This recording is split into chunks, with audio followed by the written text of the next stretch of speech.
Landline ఫోన్ల నుంచి cell ఫోన్స్కి వాడినప్పుడు ఎంత పెద్ద విప్లవంగా మనం ఫీల్ అయ్యాము. ఆ తర్వాత ఈ బటన్ టైప్ సెల్ ఫోన్స్ నుంచి ఈ స్క్రీన్ ఉన్న స్మార్ట్ ఫోన్స్లోకి మారినప్పుడు మరింతగా మన జీవితాలు మారిపోయాయి.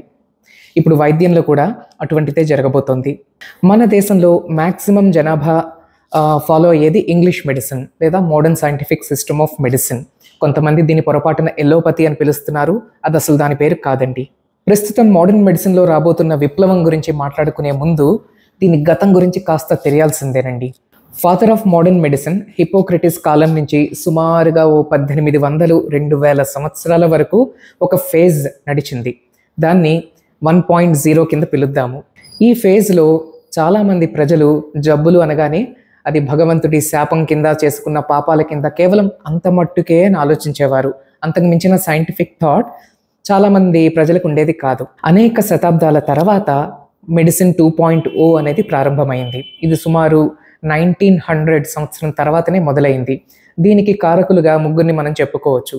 ఒకడు లూయి పాస్చర్. ఇతను జబ్బులు కేవలం శాపాలు పాపాలే కాదు, జర్మ్స్, మైక్రో ఆర్గనిజమ్స్, బ్యాక్టీరియా ద్వారా కూడా వస్తాయి అని ప్రూవ్ చేసిన ఆయన. ఇక రెండవ వ్యక్తి లిస్టర్. ఇతను ఏమిటంటే ఏవైనా ఆపరేషన్స్, సర్జరీస్ చేసినప్పుడు శుభ్రత పాటిస్తే, యాంటీసెప్సిస్ అనేది పాటిస్తే అనేక రకాల కాంప్లికేషన్స్ని నిలువరించవచ్చు అని నిరూపించారు. ఇక మూడో వ్యక్తి రాబర్ట్ కాక్స్. ఇతను ఏమిటంటే టీబీ, క్షయవ్యాధి మరియు కలరా లాంటివి బ్యాక్టీరియా ద్వారా వస్తాయి, ఆ బ్యాక్టీరియా ఇవే అని నిరూపించి చూపించారు. ఇటువంటి సైంటిస్టుల కారణంగా 2.0 అనే మెడిసిన్ చాలా కొత్త పుంతలు తొక్కిందనమాట. అనేక వేల మందిని బలి చేసుకుంటున్న plague, cholera, chickenpox, smallpox, polio వంటి జబ్బులని చాలా ఎఫిషియెంట్గా నిలువరించడం జరిగింది. దీన్ని అక్యూట్ మెడిసిన్ అంటాం. అంటే ఏంటంటే అప్పటికప్పుడు వచ్చే జ్వరాలు, సడన్గా వచ్చే జబ్బుల నుంచి విముక్తి లభించడం ఈ 2.0 అనే మెడిసిన్ యొక్క గొప్పతనం. 1950 నుంచి 2024 వరకు కూడా మనమంతా ఇంకా ఈ మెడిసిన్ 2.0లోనే ఉన్నామండి. అయితే ఈ 2.0కి కొన్ని సీరియస్ డ్రాబ్యాక్స్ ఉన్నాయి.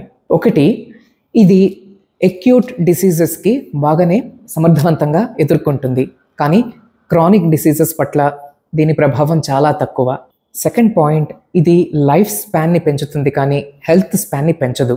ఏమిటి ఈ రెండు పదాలు కొంచెం కొత్తగా ఉంటున్నాయా? లైఫ్ స్పాన్ అంటే మనందరికీ తెలుసు, మనం ఎంతకాలం బ్రతుకుతున్నాము అన్నది. హెల్త్ స్పాన్ అనేది కొత్త పదం. ఇదేమిటంటే ఎన్నాళ్ళు బ్రతుకుతున్నాము మించి ఎంత ఆరోగ్యంగా బ్రతుకుతున్నాము ఈ బతికినంత కాలం అన్నది హెల్త్ స్పాన్. ఈ హెల్త్ స్పాన్ పట్ల 2.0 మెడిసిన్ చాలా వరకు ఫెయిల్ అవుతోంది. అన్నిటికన్నా ముఖ్యమైనది మూడో డ్రాబ్యాక్, దీర్ఘకాలిక జబ్బులు, క్రానిక్ డిసీజెస్ పట్ల 2.0 చాలా సందర్భాల్లో చేతులు ఎత్తేయడం జరుగుతోంది. ఫర్ ఎగ్జాంపుల్, ఈ రోజుల్లో ప్రతి కుటుంబాన్ని పీడిస్తున్న డయాబెటీస్, బీపీ, క్యాన్సర్, మతిమరుపు, ఆల్జీమర్స్ ఇటువంటి జబ్బుల పట్ల 2.0 మెడిసిన్ చేయగలిగింది అంతంత మట్టుకే.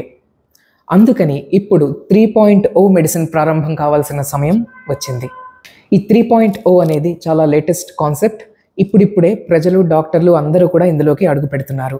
ఒక్క మాటలో చెప్పాలంటే ఇది ప్రివెంటివ్ మెడిసిన్ లేదా నివారణ వైద్యం. ఈ 3.0 మెడిసిన్ని రెండు ముక్కల్లో చెప్పేయచ్చు మనం. అది చేసే పని ఏంటంటే, నెంబర్ 1, హెల్త్ స్పాన్ని పెంచుతుంది, ఎన్నేళ్ళు బ్రతికారో జబ్బులు లేకుండా బతికే శక్తిని ఇస్తుంది. అండ్ నెంబర్ 2, రాగలిగిన జబ్బుని 20, 30 లేదా 40 ఏళ్ల ముందే పసిగడుతుంది. ఎంత గొప్ప విషయం ఇది, ఆలోచించండి. ఫర్ ఎగ్జాంపుల్, హార్ట్ అటాక్ 50 ఏళ్ళకి రావచ్చు, కానీ దానికి కారణమయ్యే ఈ ఎథెరోస్క్లిరోసిస్ అనే ప్రాసెస్ 25 ఏళ్ళకే మొదలవుతుంది. ఈ 3.0 మెడిసిన్ 25 ఏళ్ల దగ్గరే గుర్తిస్తుంది రిస్క్ ఫ్యాక్టర్ని. ఇంకో ఎగ్జాంపుల్, షుగర్, డయాబెటీస్ అనేది ఈ రోజుల్లో 35-40 మధ్యలో ఎక్కువ గుర్తించబడుతోంది, కానీ 18వ ఏటే షుగర్ వ్యాధి రావడానికి పునాది పడుతోంది. ఈ 3.0 మెడిసిన్ అనేది 18 ఏళ్ల వయస్సులోనే 30 ఏళ్ళకి రాగలిగిన షుగర్ని గుర్తించి అది రాకుండా చేసే మార్గం చూపిస్తుంది. ఇంకో ఎగ్జాంపుల్ కూడా, ఈ రోజుల్లో 60 ఏళ్లకి పెద్దవారు ఎవరైనా పడిపోతే ఫ్రాక్చర్స్ అయి బెడ్ రిడెన్ అయిపోతున్నారు. 60 ఏళ్లకి ఎవ్వరి ఎముకల్లోని బలం ఉండట్లేదు. ఈ మెడిసిన్ 3.0 అనేది ఏం చేస్తుందంటే, బేబీ పుట్టుక నుంచే విటమిన్ డి పరీక్ష చేసి బ్రతికినంత కాలం విటమిన్ డి కరెక్ట్గా ఉండేలాగా చూసుకుంటుంది. ఇంకొకటి, ఈ రోజుల్లో 70 ఏళ్ల వయసు నుంచి పీడిస్తున్న సమస్య అల్జీమర్స్, మతిమరుపు చాలా ఘోరంగా పెరుగుతుంది మన దేశంలో కూడా.